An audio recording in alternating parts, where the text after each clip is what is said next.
Welcome to Financial Issues, where we join reality with truth, helping you make the most of your money by honoring God with your investments. Now listen in as we give you the practical tools and advice you need to become a biblically responsible investor. Well, good morning, everybody. Welcome back to Financial Issues Today. I'm Seth Udinsky here with you this morning, Friday, July 5th.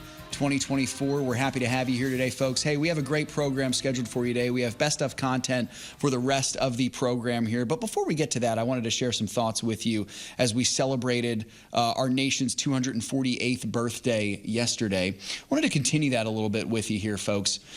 There is division in this country.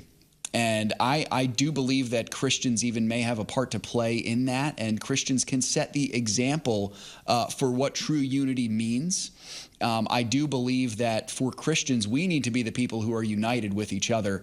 We cannot be united with those who are not believers ultimately, but we need to be united with each other. And our founder, Dan Celia, shared some great wisdom several years ago on this division and what we as believers can do about it. So I'd like to play this clip for you and then share some thoughts with you afterwards. Here's our founder of the ministry, Dan Celia. This is a time, things are changing quickly. The globalists are running into a brick wall right now. So it's similar to what happened in 2008 when they quickly retreated from their globalism because of circumstances of the financial crisis. And they're going to start doing the same thing now. But when will it ever be a time? I'm asking you a question. When will it ever be a time that we ought to take a page out of the leftist, the take advantage of a crisis manual, that we would take a page out of their take advantage of a crisis manual that they use and take advantage right now to save America? Well, it would take all of us waking up at the same time and uniting under a flag that the deconstructionalists have managed to make a source of divide, along with all the other sources of division: religion, color, sex, everything they have used as a source of division for the American people that are on the right, everything. And we have fallen prey to that because we've allowed ourselves to fall prey to that. There's only one way we can win this, and that is unite. There isn't any other way. And why we are suffering, why the left is suffering through the retreat of their globalism a bit, is a time to take advantage of it. But will we do it? No, because not everybody's going to wake up at the same time. It is hard to get it out to the masses. It is time for us to unite, stand on the cornerstone of Jesus Christ. We need to unite as Christians. Look, we can't get everybody to unite, but there's a whole lot of Christians to the tune of about 65, 80 million. We don't need 65 or 80 million in that range. We don't need that. We only need 1 or 2 million to unite. We need people to unite. We need to come together, and we need to go to Washington and say, yes, we're not here in any kind of violence. We don't want to even dirty the streets. We're going to keep things clean. We're going to go. We just want to go through the halls of Congress. Everybody there has their own representative. They already got invites from their representatives. We're going to go to the halls of Congress. I'm going to go into their offices. And we just want to voice our thoughts and opinion about what's got to happen.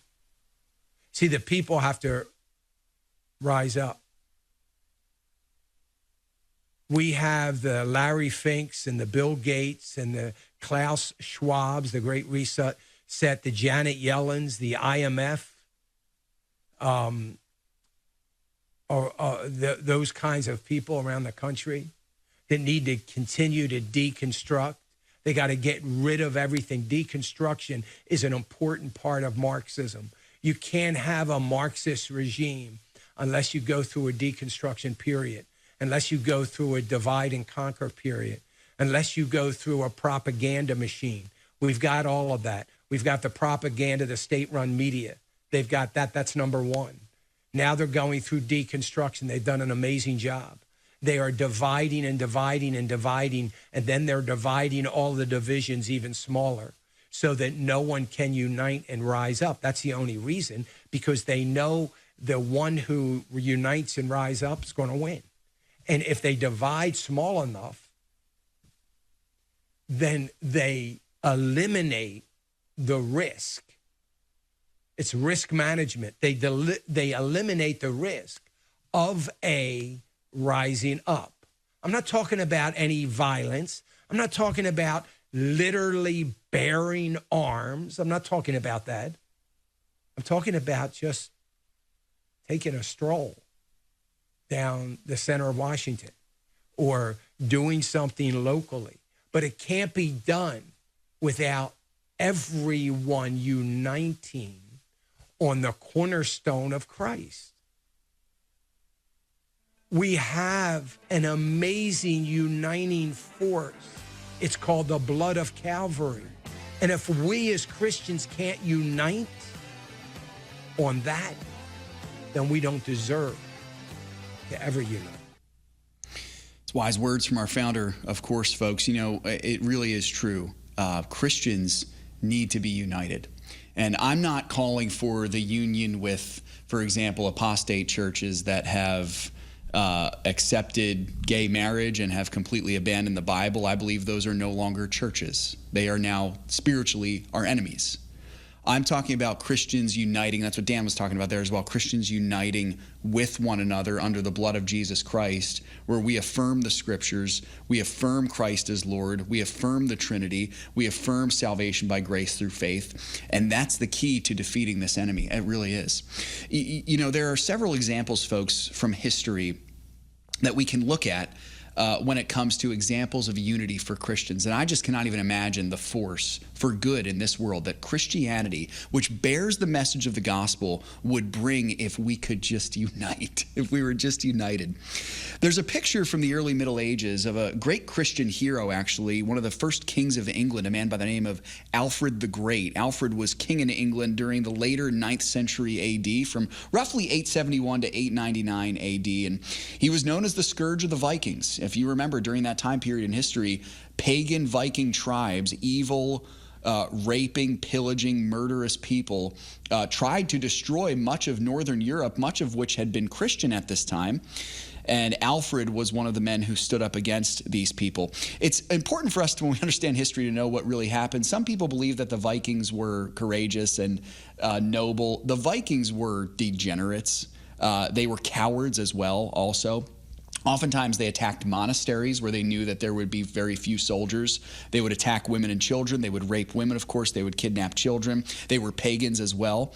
And so Alfred, a Christian ruler of a Christian kingdom, said it's not going to happen. Alfred was actually one of the younger sons in his family, and he went through a lot of difficulty in his life, but he fought back and took back his kingdom partially because of his greatness on the battlefield. And one of the things that he perfected was the Roman-inspired battle charge known as the shield wall, where his soldiers would hold their shields up shoulder to shoulder, and they would basically keep the enemy from being able to penetrate through them. Now, the interesting thing about this shield wall here is the men needed to be united, number one. They all needed to be of the same mindset, but number two, they needed to be courageous. Here's why.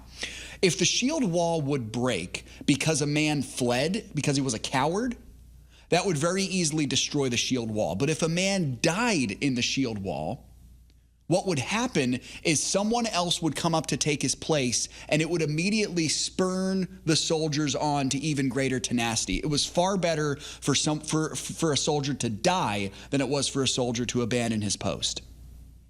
And we need to have the same tenacity, folks, as we stand with our Christian brothers and sisters. King Alfred, by the way, won his day and actually won over the Vikings. Not only did he conquer them militarily, but they also eventually converted to Christianity. Praise God for that. Praise God for all of that. We need to have that same mindset that our own lives are not worth the glory of spreading the gospel, and we'll even give up our very life for the sake of our brothers and sisters in Christ. Let us, folks, stand firm and unite under the gospel of Jesus Christ, governed wholly by the precepts found in his word. I hope that could be of encouragement to you today, folks. The rest of the show, we have great content for you, great questions answered by Shana Burt. I hope that you'll stick with us, folks, and you'll remember that everything we have belongs to the Lord, and we need to be found good and faithful stewards with what we have. God bless you all. Remember to stand firm in the faith, and Lord willing, we'll talk to you again next time. Enjoy the rest of today's program on Financial Issues. Have a great day.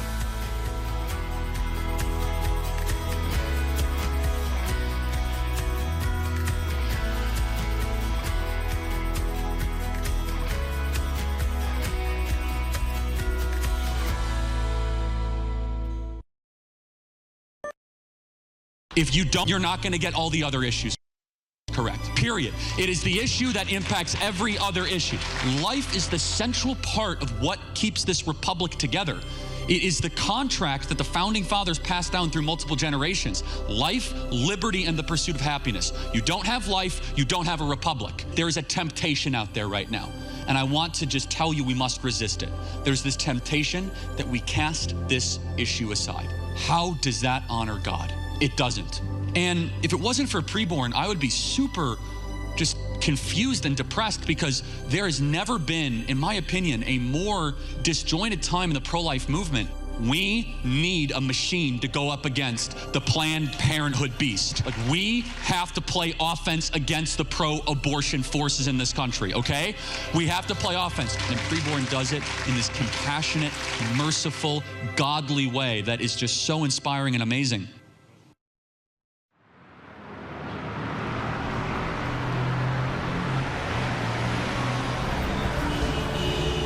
Navigating through investment options can be challenging, especially when you're determined to uphold your God-given values. Every dollar you invest is a vote for the world that you want to live in. Let your values guide your investment decisions and help to shape the culture in which we live. Become a beacon of light and pave the way with biblically responsible investing. Timothy Plan, where faith and finance collide. Before investing, carefully consider the fund's investment objectives, risks, charges, and expenses of the investment company. This and other important information can be found in the fund's prospectus. To obtain a copy, visit timothyplan.com or call 800-846-7526. Read each prospectus carefully before investing. Investing involves risk, including the potential loss of principal.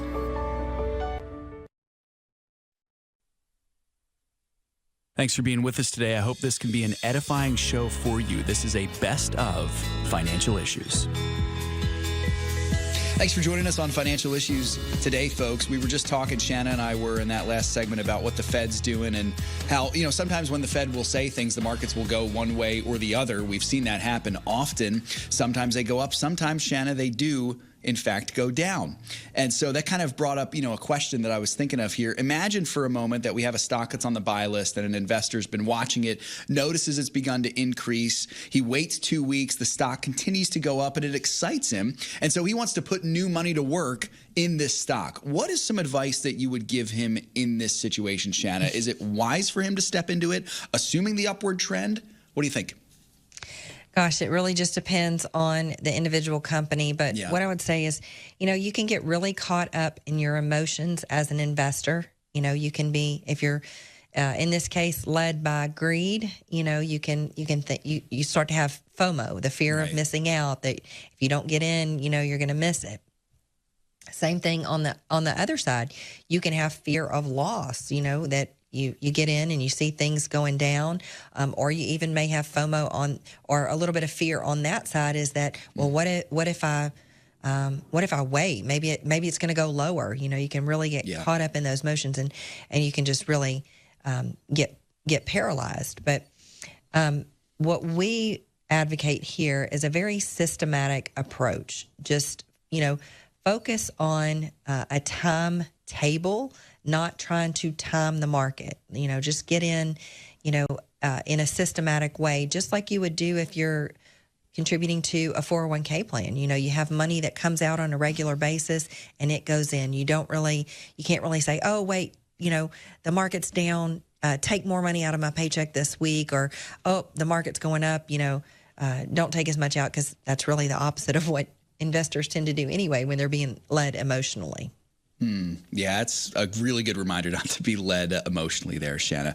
How would this situation perhaps be unwise for someone to deal with? Say if this investor waits for the stock to decrease, thinking that it would decrease, and he says, okay, once it goes down a little bit, then I'll start putting new money to work. Is that a good strategy, or is that maybe something to avoid? You know what? It's very common. I see it happen a lot. I've worked with individual investors for over 20 years now, and it seems like when the market's down, everybody knows it makes good sense to buy low and sell high. That's the old adage, right? Not necessarily our strategy, but that's the way that you make money in the markets. And so it just baffles me a lot of times to see, okay, the market's down, that represents good buying opportunity. People always know that. With hindsight, looking back on it, they say, oh man, I wish I really would have got in, when the price was this much, or when the market was at this level. And then they wait. They see the market start to go up, and they think, oh, well, it's going to go back down. I'll wait to get in. So, you could be waiting a long time. Once a bull market starts, there are periodic pullbacks, but it's really a bad idea to try to time the market. And, if you're waiting and you see the market go down, it may be what you've been waiting for. But then sometimes people get scared and they think, oh, well, it's not going down like I thought it would. Maybe it's going down more. Well, maybe there's something else wrong, or, maybe it's going to go down more. And you just get into these vicious cycles where you just end up with paralysis by analysis. That's good. Yeah, it's all about keeping that long-term approach and keeping steady, holding steady, and following the strategy too. I think that's really good stuff, Shana.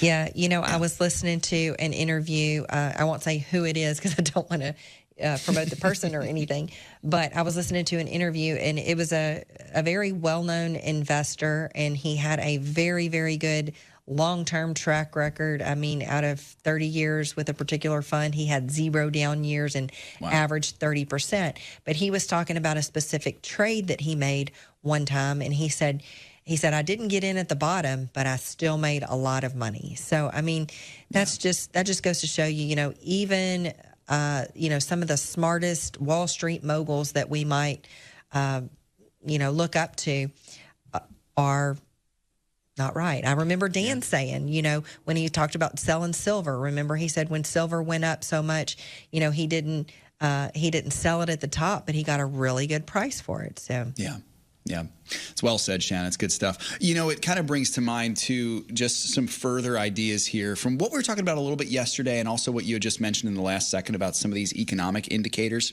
Sort of a teachable moment for today. I'd love to get your thoughts on is how the economy affects my portfolio. So let me share a story with you quickly. First time that I ever came onto the air with Dan, so the first time that he ever let me talk on the air so that people on the radio could hear, was he would have me give an update on which economic indicators would be reported for that week or for that day. And I'll be honest with you, Shana, back then, I had very little idea of what I was actually talking about. I had very little idea of what I was telling him. I would say which indicator it was. I would say the previous week's reading, give him the number. And I understood almost nothing about why it was important. And my guess is there are a lot of listeners out there who have similar understanding when we talk about things like GDP and we talk about PCE, home builder confidence, factory orders, consumer confidence. We mentioned, again, some of these yesterday and some today as well. It might sound like gibberish to some people. So, Shana, I'd love to talk about this today, especially considering that today, as you mentioned, we have an important one coming up. What impact do these economic numbers and the economy as a whole have on my portfolio? And maybe just kind of to start, what are some numbers that we should think of as some that are most important that might be a good idea to keep an eye on? Well, I think the driving factor as of late has been inflation. Yeah. For so many years, we experienced almost zero, or not zero, but very little inflation, under 2%. And then we had COVID, and we had the government spending a ton of money, injecting a ton of money into the economy.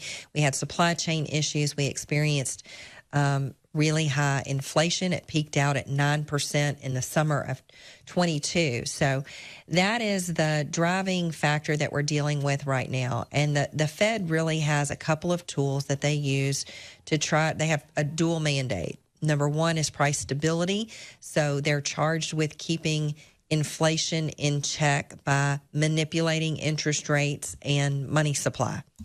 And the second is full employment. So they need to execute this price stability without harming the labor markets and without causing unemployment to go too high. That's kind of their dual mandate. So, that's what we look at.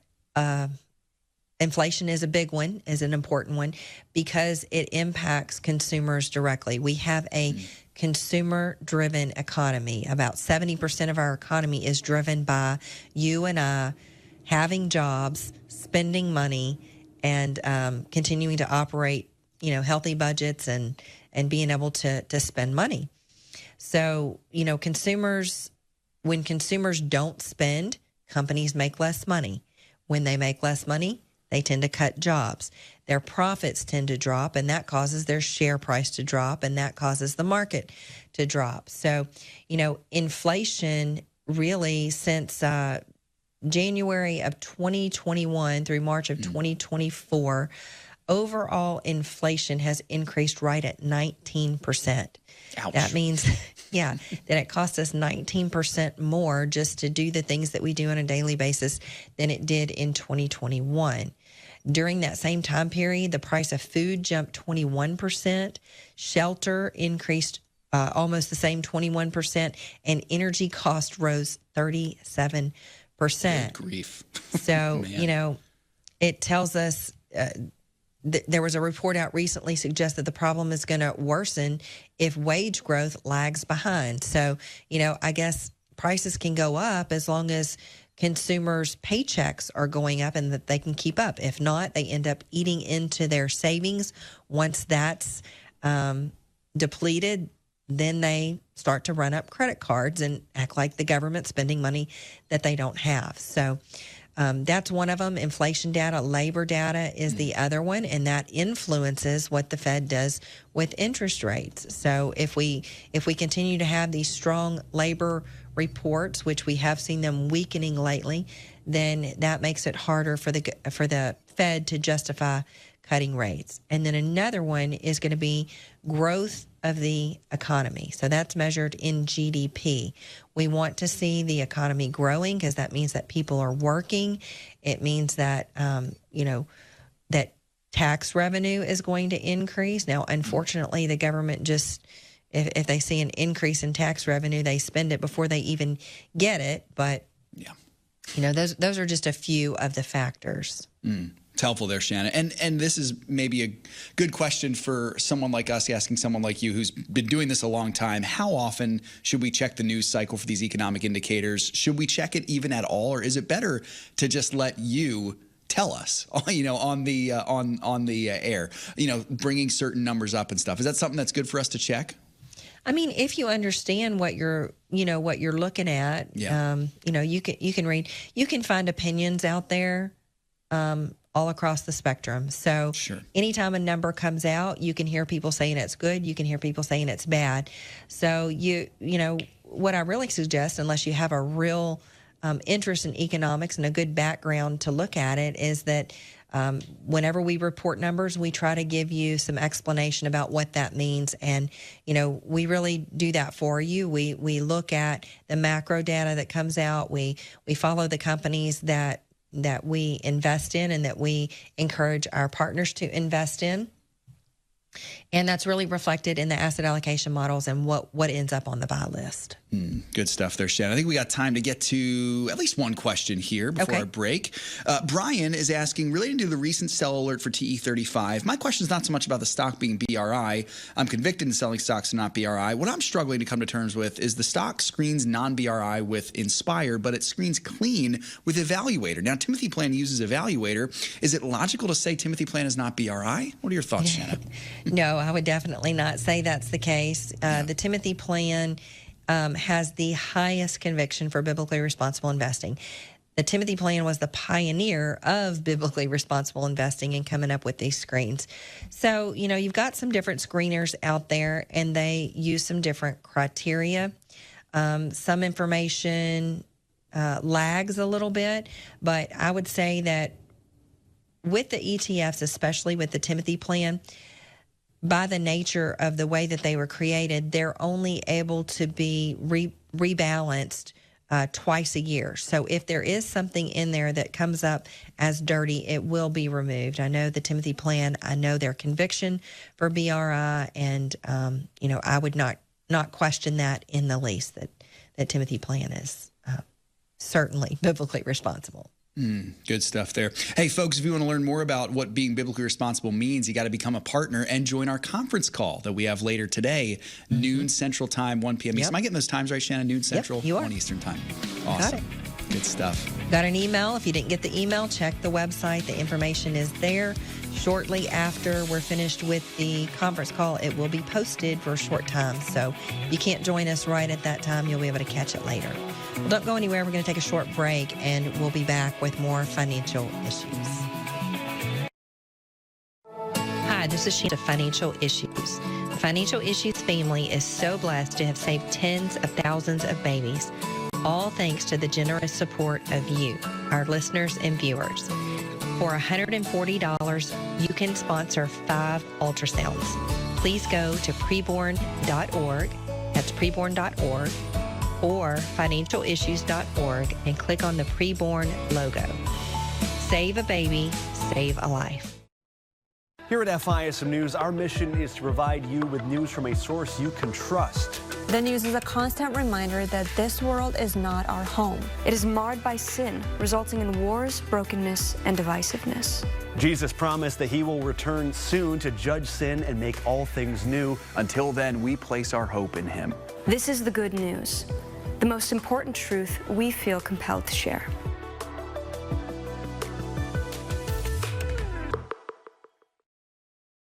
Remember the good old days when companies stuck to just selling their products rather than using their profits to push an agenda? When you invest in a company, you become an owner of that company. And more businesses are now using your money to fund woke projects.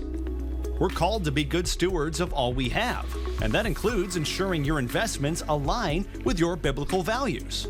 Thankfully, that's where Financial Issues can help. For over 25 years, Financial Issues has stood as a leader of biblically responsible investing, encouraging the body of Christ to keep funds out of companies that dishonor God. We provide Christian investors with the tools they need to build fiscally and biblically responsible portfolios. We're at the forefront of the fight, helping you not only with your finances, but advocating for truth and godly wisdom. For more information, go to financialissues.org. That's financialissues.org. Well, this property was actually purchased by my great-grandfather, and we were able to come back to the farm a few years back to keep the family farm, hopefully, in the family. Working together is a lot of fun sometimes and can be very challenging. Iron sharpens iron. Iron sharpens iron. We want to try to provide the freshest possible and healthiest possible produce for our neighbors and our friends and the people that we are able to touch in their lives at the farmers markets. Samaritan Ministries is a perfect fit because we feel like we can actually partner with other Christians to help them provide for their medical needs. We're Tony and Ginger Malik, and we are Grandma and Grandpa's farm in Sparland, Illinois, and we are Samaritan Ministry members.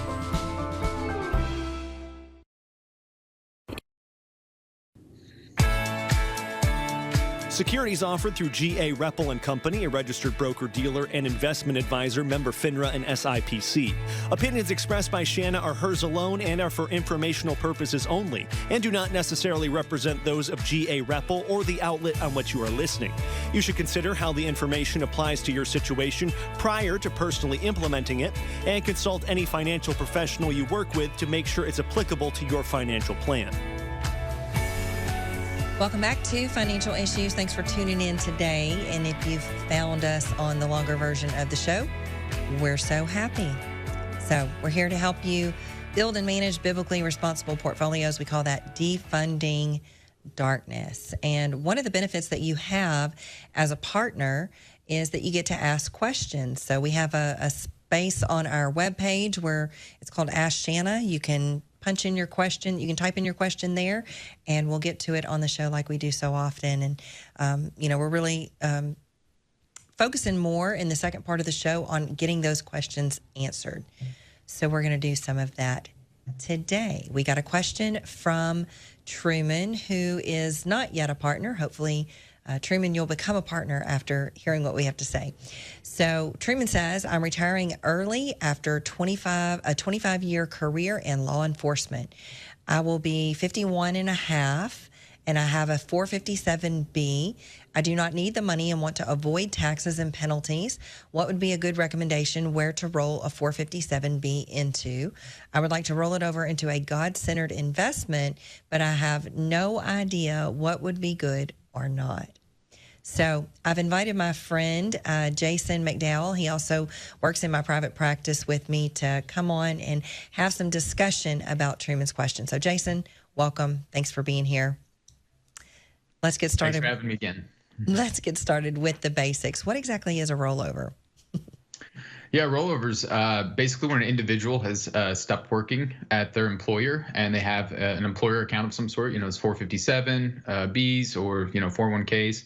What the individual has the option of doing is basically rolling that over. It's basically just a transfer over to an individual retirement account or a like account, depending on what it can roll into. So that's what it will be. At that point, the individual can actually control the account themselves as far as the investments and how they want to manage it themselves. Great. So just as Truman mentions, it's a way to avoid tax and penalty. It says that he's 51 and a half. I wonder if he means 59 and a half, because 59 and a half is kind of that magical age. But, when you go from a pre-tax account where you've been able to put money in before taxes, and that money's grown and it's never had taxes paid on it. If you just tell them, hey, send me the money and I'm going to set up my own account, then you're going to have to pay taxes for sure. And if you're under 59 and a half, a penalty as well. So doing a rollover is just a way, like Truman said, and like you said, Jason, to keep that money growing on a tax deferred or tax postponed basis. And so getting that money into an account that can be that he can have more control over from an investment standpoint is a good thing. So Truman's got several choices here. He can do it himself. He can become a partner with Financial Issues, and we provide some support there. Or he can choose to hire someone to help him do it. So, Jason, you started as a Financial Issues partner yourself, just learning the strategy and implementing the strategy. Can you elaborate on, in your own words, what is the strategy? How did you learn it, and what was beneficial to you? Absolutely. So this is unique. I started listening to Dan Celia, the late founder, and what was so unique about it was just all of the education process. It was pretty much a very simple process for us. What I really loved is just the options that it gave me. Kind of choose your own adventure. You have your own account, and then you can look at, you can't beat the value that the ministry actually gives as a partner. You can get it managed by, managers, advisors, or anything like that, and there's fees built in. Of course, they have to be compensated. But with the ministry, being able to listen and educate yourself that way and take the process and time to learn. So as a FISM partner, you get the option to choose your asset allocation model. So that's wonderful. Everything's 100% biblically responsible, because that also comes with a buy list. So it gives you options to fill out the different parts of your asset allocation model. You get the education process of how to properly manage it. It's not, you get an option as well to manage it through mutual funds and ETFs that are also biblically responsible, or you can use individual stocks models. So you have an ability to learn the different ways and how you want to do it, and you can get as involved in your own investments as much as you want to, and kind of go from that way. So. Good. You mentioned the videos, you mentioned all of the learning. That's great. So what if somebody maybe wants to try it on their own, but they just, all of the talk of PEs and valuations and, all of these different things that as you're looking at these different stocks, earnings and sales and profit margins and dividend yields, what if that makes your head spin? There's another option, right? There's the fund and ETF. Yes, there's a simple sort of, how would I put it? It's just, there's another model, asset allocation model that you can use that uses BRI, mutual funds and ETFs. And it's really for those accumulators during the process of accumulation, or if as you're building out a portfolio, it's a little bit easier to manage, has less that you have to add to build out the portfolio. It's the Timothy plan models. Those are a great option for those that really don't want to be too involved with it, with managing the models, and they just want to build it out. They want to be BRI, and they want it to meet their goals either in retirement or in the accumulation phase before retirement. So that's the other option that way. That's great. You just have the Timothy plan making the day-to-day investment decisions on which individual stocks and securities to own, and you just manage the allocation of that. It's a less hands-on approach. And then if it's still too much, but you're just convicted to the heart about being biblically responsible, and you can't do it in the mutual funds of the world that are not screened, and you're just not sure if, even if you do decide to hire somebody, if you can trust them to really be biblically responsible. So there is an advisor option, and that's what I did for years when I became a partner and in my own private practice. Dan would refer people that just really didn't have the confidence or just didn't feel like they could do it on their own. Or maybe they had some extenuating circumstances, some financial planning that they need to do, because we talk about lots of planning issues here. We talk about having qualified accounts and non-qualified accounts, and, being efficient in the way that you handle taxes and so on and so forth, and estate planning decisions and things like that. But if you still feel like you need more help and you want to have an advisor, then you can do that. So, Jason, when people come to you, what are some of the things that they ask? I would say, most of the people that come to us already have the conviction that they want to be biblically responsible, but how do they make sure that the advisor that they're going to hire understands what they're trying to do and will be dedicated to that? Yeah, the best way to do that, and thanks to you, Shana, on the radio for giving people these questions, equipping them with the correct questions to ask. I think a direct question with an advisor that you're basically talking to, probably in a consultation of some sort, is directly ask them, what does biblically responsible investing mean to you? Do you know what it is in the first place? If they say no, it's a quick answer. From there, they might say yes. Well, they need to embellish that. They need to go into what is it, and do they have the ability to do it? Because a lot of financial advisors, whether independent, if they're captive, they're limited. They're not going to be able to, even if they want to. We have prospects that talk to us that are now clients that have spoken and sort of shopped around for help in that area. And they find that, it's somebody in their church that's a financial advisor, they can help them, but they might not have the right licenses. So that's the other issue that you want to check. Are they able to do the FISM strategy, whether it's individual stocks, or is it just mutual funds, or is it just insurance products that they have? So there's a few questions to go down. Because, everyone that's a financial professional is not necessarily a financial advisor. I think that's kind of the catch-all term that people get called, but they really need to know the difference in with who they're working with and what licenses they have, because not everyone is licensed. Some people are only licensed to sell mutual funds, annuities, and life insurance. So, if all you can sell is a widget, then don't you see the world as everyone needs a widget? So you really want to make sure that they have the freedom to choose their own strategy, whether or not they're captive. Does the company that they work for dictate to them the rules that they have to follow, certain investments that they can use, certain things that they can't use? And do they have the licenses to sell the kind of products that you really think that you need? So. Well, Jason, thanks for being with us today. This was very helpful. I think we helped a lot of people here, and in learning about the financial issues strategy, which is 100% biblically responsible. So, I think Jason and I would both agree that we've talked to we've probably talked more people into using the do-it-yourself system than we actually take on as clients, because, it's a very simple, straightforward system. let me encourage you, become a partner for $132 a year. Check it out. Watch the videos. With our tracker, you can even do a pretend portfolio. You don't even actually have to manage money yet. So you can get in there and work around with it and see how easy it's going to be for you to do.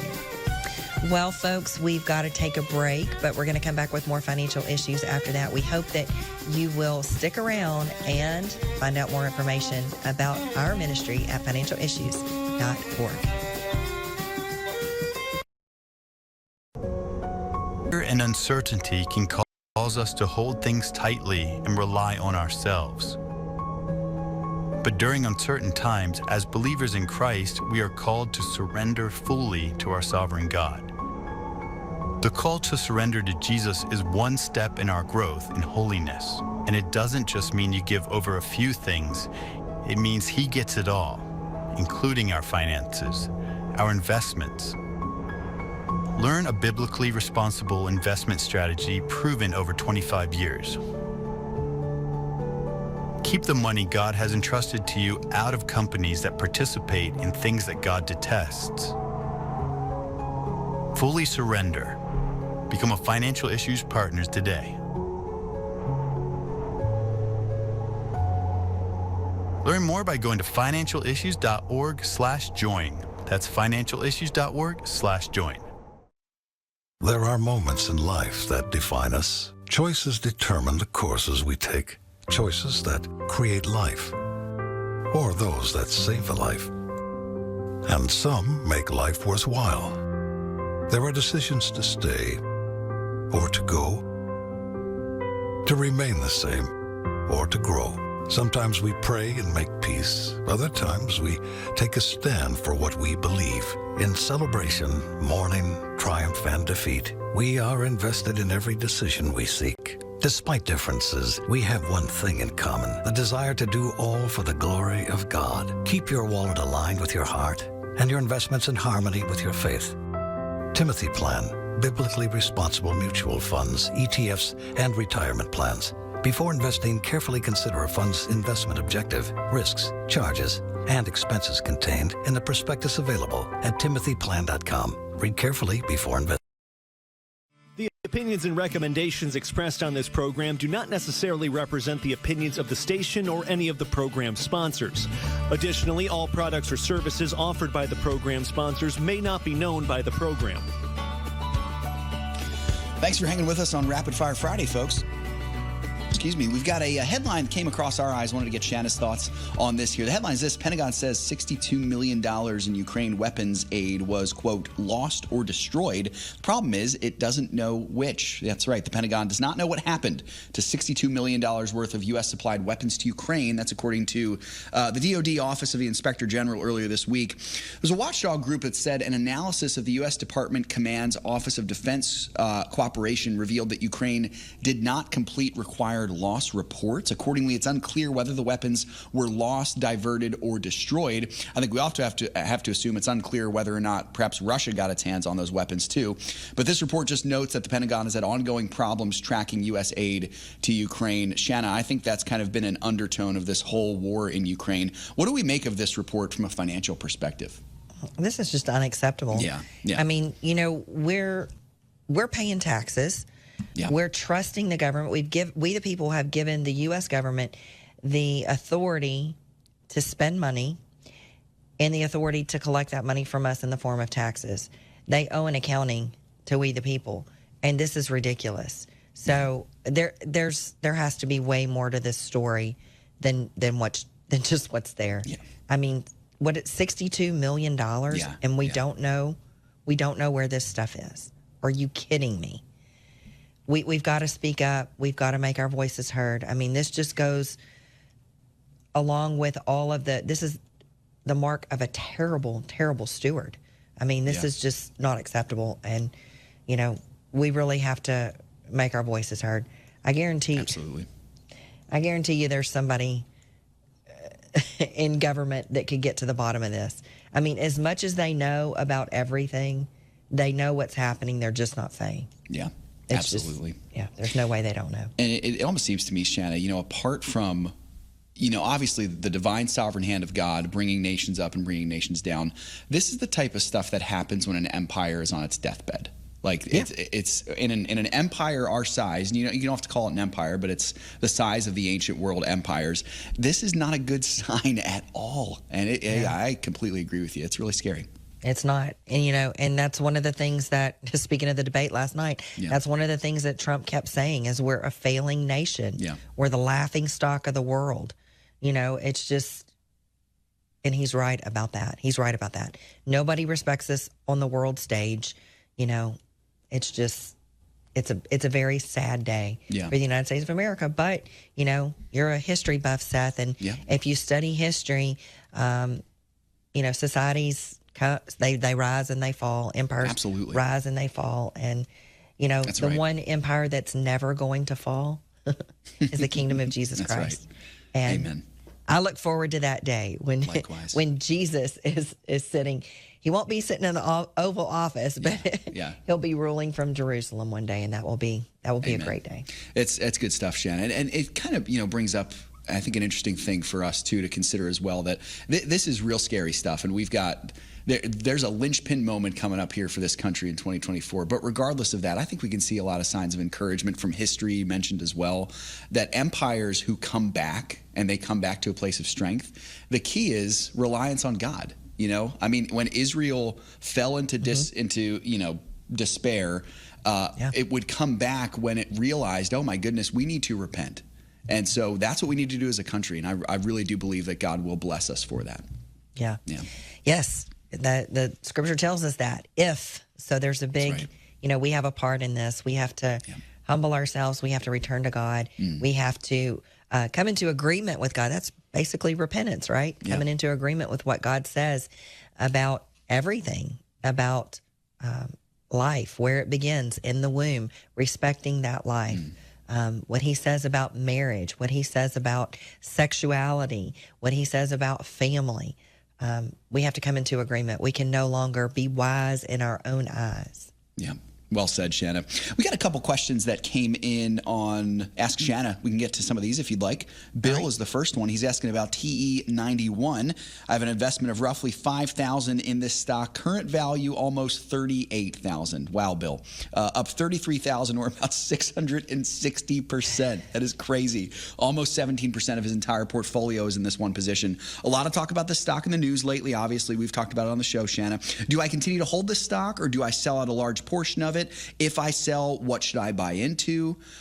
He's 54 years old, Shanna. What do you think? That is a massive return. Yep. So he's probably getting those figures from his portfolio tracker, which is one of the best tools that you can use for managing your portfolio. So 17% is going to be, I don't know, maybe he's in the 55, but that's still going to be well over your entire allocation for technology. So I do believe that it warrants paring it back down to at least get you in line with what you need in the sector there. So once you do sell it, or even before you sell it, you'll be able to look at your your portfolio tracker, and if you're really overweighted there, you'll be able to see where you're really underweighted. You're going to have to be underweighted somewhere. So that's where you start. That's where you'll need to look to redeploy it. Then once you identify the sector that it needs to go in, just hop on over to the buy list, and you should be able to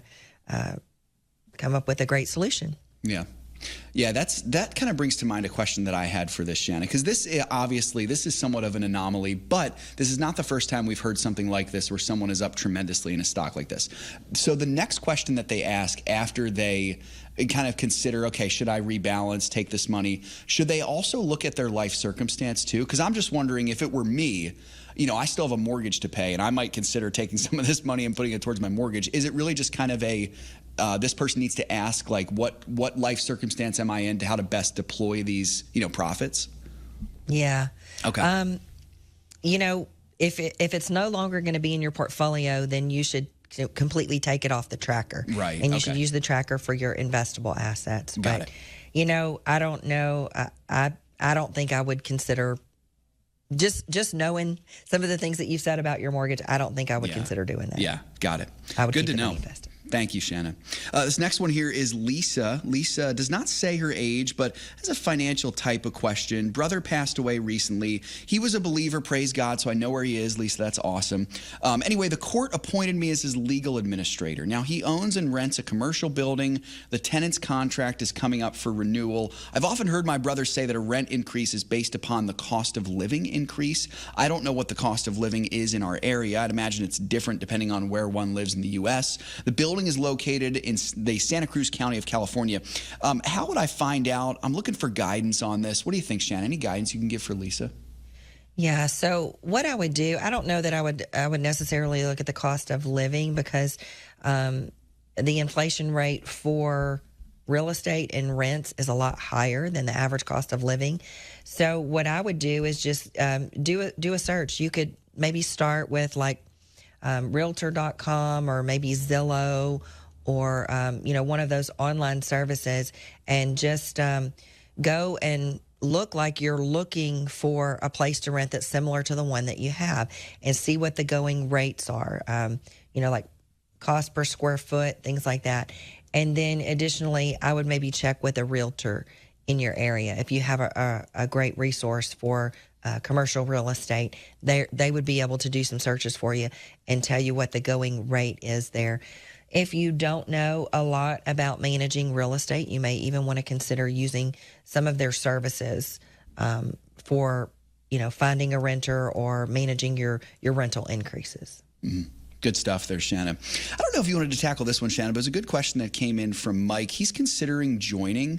He's already 60, has multiple brokerage as well as a thrift savings plan, semi-retired combat veteran of 36 years. Mike, thank you for your service, brother. Yes, thank you. He basically wants to know or ask if he can get some advice on how, or to know if there's any way he can keep his investments out of the new normal government influence in corporations regarding ESG in particular, Shanna. He understands many corporations are liberal, but he'd prefer not to finance in their misguided causes. What advice would you have for him, Shanna? I don't believe he is a partner yet. Yeah, so definitely become a partner. We screen our companies. ESG is not one of the things that we technically screen for.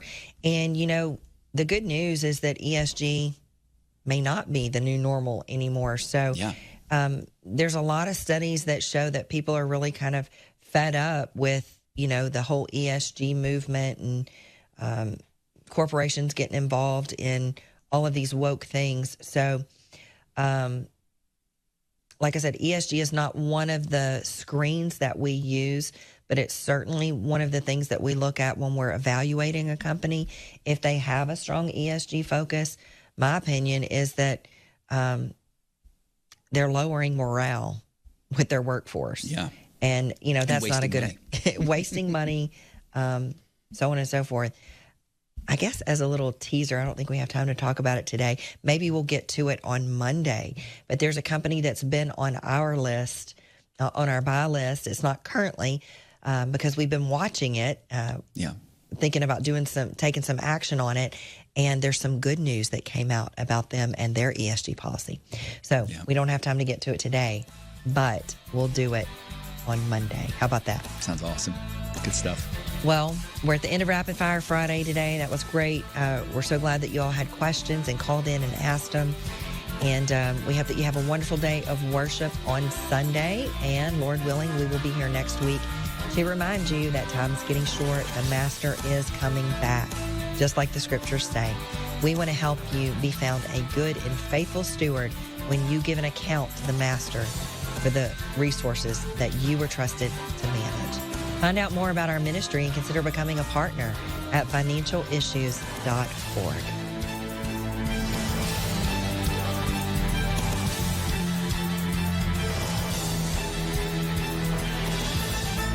If we ever forget that we're one nation under God, then we will be a nation gone under. Thank you for joining us. This has been an FIS.